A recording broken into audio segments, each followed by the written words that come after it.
Sa 2027 World Cup, posibleng makabuo ang SBP ng tallest Gilas lineup ever. 6'8" pataas ang mga bigs. More than 5 siguro ang may ganong height sa Gilas sa World Cup.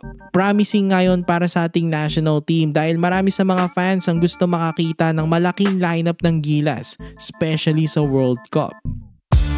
So sa 2027 World Cup, kung makakapasok ang Gilas, posibleng makabuo sila ng kanilang tallest lineup ever. Kung magiging healthy lang ang lahat, itong posibleng mga bigs ng Gilas sa 2027 World Cup.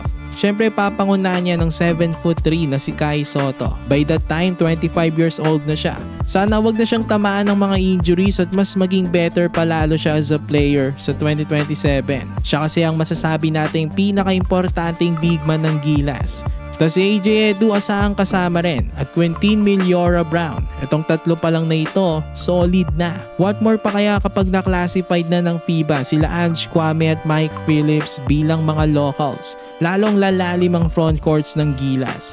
Sila Kevin Kiambao, Mike Phillips, Justin Brownlee at Carl Tamayo.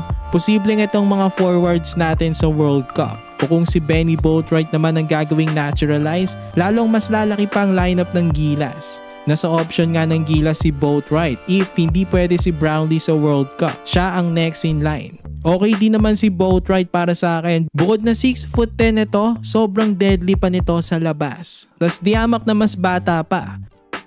Kung si Boatwright nga ang naturalized ng Gilas, bali lahat-lahat itong mga height ng front courts ng ating national team. Ayan, 6'8" pataas. From Carl Tamayo, Mike Phillips, Benny Boatwright, AJ Edu, Quintin Miliora Brown, Ange Kwame at Kai Sotto.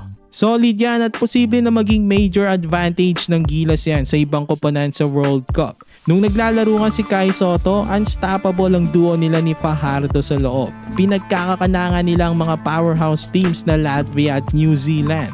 What more pa kaya na may kasama na si Kai na hindi lang isa, hindi lang dalawa, kung hindi higit pa sa 4 na bigs.